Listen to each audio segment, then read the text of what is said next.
जैसे अपनी जिंदगी के बारे में सोचिए। जब मैं कह रहा हूं अपनी, इसका मतलब मैं अपनी भी शामिल कर रहा हूं। मैं ये नहीं कहना चाह रहा कि मैं 30 मार्क खाऊं और आप 20 मार्क खाएं, बराबर ही हम सब लोग हैं, ठीक है। हम सबके जीवन का सामान्य तरीका क्या है कि हम सबके कुछ लोग दोस्त हैं, कुछ दुश्मन हैं। और दोस्त और दुश्मन स्थायी नहीं है। जो आज दोस्त है कल को दुश्मन हो सकता है, और जो परसों दुश्मन था आज पक्का दोस्त भी हो सकता है। और ऐसा जीवन में होता रहता है कि 4 दिन आप जिसके साथ इतने अच्छे दोस्त थे, उसके बिना खाना नहीं खाते थे, आज अगर मिल जाए उसे खाने में जहर मिला दें आप, क्योंकि ऐसा संबंध बिगड़ चुका आपका उसके साथ, और पहले खराब था, अब दोस्ती हो गई किसी से, ये भी होता ही है। तो हम सब क्या करते हैं, जीवन जी रहे हैं, बहुत सारे लोग जीवन जी रहे हैं। कुछ के साथ हमारा मन मेल खाता है, कुछ के साथ नहीं खाता है, और बाकी हमारे लिए नॉन एग्जिस्टेंट है, उनसे हमें फर्क ही नहीं पड़ता। कोई है तो है, हमें क्या फर्क पड़ेगा। तो कुछ के साथ अच्छे भाव, कुछ के साथ बुरे भाव, इसी तरह चलते रहते हैं। इसी को जीना कहते हैं। और जिस ज्ञान नहीं चल रहा है, सुनो पूरी बात को, मुझे लगा कोई बोला सही बात है ना। जो भी भाई ज्ञान नहीं चल रहा है, थोड़ा निबंध को समझा रहा हूं, निबंध समझ लो, ये बाबा टाइप मामला नहीं हो रहा है। क्या सही बात है ना। कंसेप्ट है, कंसेप्ट समझो क्या कहना चाह रहे हैं।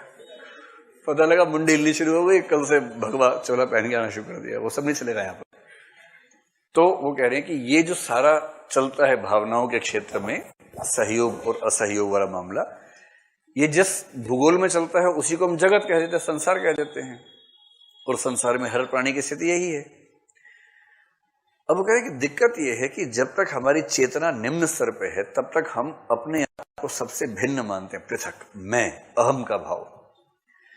ये ईगोइज्म जो है, ये बच्चों में बहुत ज्यादा होता है, बाद में धीरे धीरे कम होता है, लेकिन तब भी रहता है।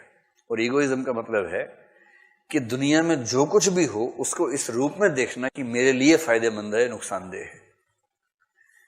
जैसे बरसात का मौसम आया, अब डेंगू का सीजन आएगा, और कोई डॉक्टर बहुत खुश है, कह रहे डॉक्टर साहब बधाई हो, डेंगू आ रहा है, टीवी पे खबर आई 2 केस आ गए हैं, बस बस अब अगले 2 महीने जम के काम कर लो, फिर साल भर ऐश करना। अगर किसी डॉक्टर को डेंगू होने के नाम से खुशी होने लगे, तो इसका मतलब है कि अपना स्वार्थ इतना हावी हो चुका है कि उसे इस बात से फर्क नहीं पड़ता कि उसके स्वार्थ के लिए कितने लोगों की जिंदगी खतरे में पड़ गई।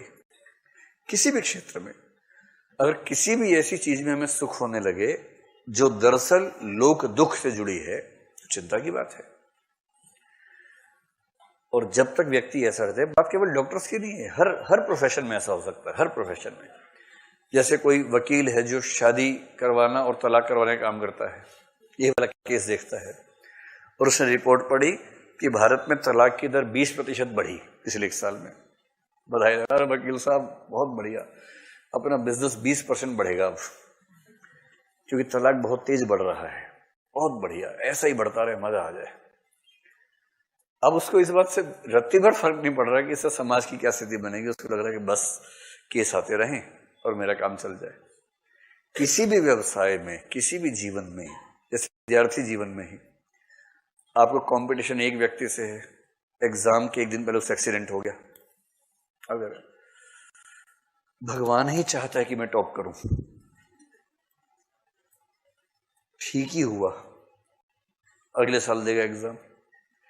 अगर मन में ऐसे भाव आने लग जाते हैं, या जिससे आपको कंपटीशन है उसकी मौत होगी, बाई चांस मौत हो गई, और आपके मन में अगर खुशी का भाव आ गया इस बात को लेकर, 1 सेकंड के लिए भी अगर आ गया, तो शुक्ल जी उसी और संकेत कर रहे हैं कि इस संघर्ष में हम लोग खुद को दुनिया से अलग समझते हैं, एकदम पृथक अनुभूति कि मैं हूं, और इस पूरी दुनिया की हर घटना की व्याख्या मैं इस हिसाब से करूंगा कि मेरे फायदे में है या मेरे नुकसान में है।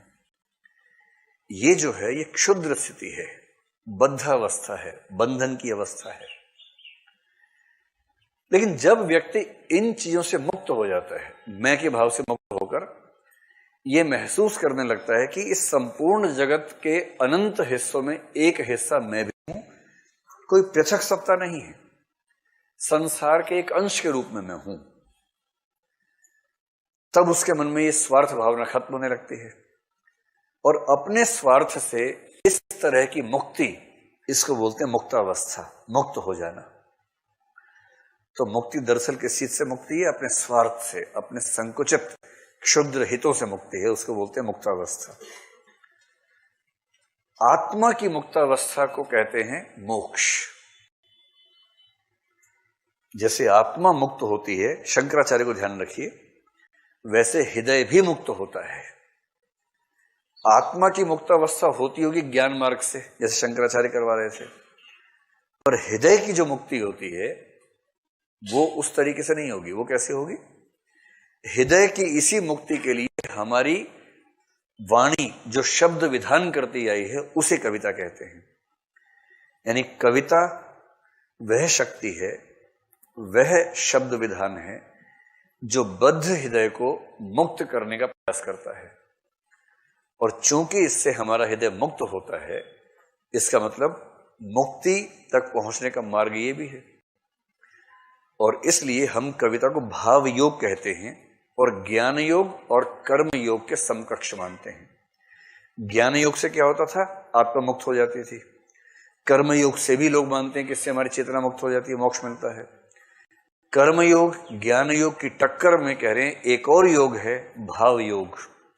भाव योग है कविता, क्योंकि भाव योग पर चलकर हमारी भावनाएं, हमारा हृदय मुक्त हो जाता है, बंधन में नहीं रहता है। हाथ कुछ लगा नहीं, कोई भी भाव कमबख्त जगह नहीं। आप चारों इस भाव से बैठे कि जैसे सन्नाटा पसर गया है, एकदम बड़ा खौफनाक हादसा कोई हो गया हो जीवन में। जैसे बुझा रहा है कि नहीं बुझा रहा है? बुझा रहा है।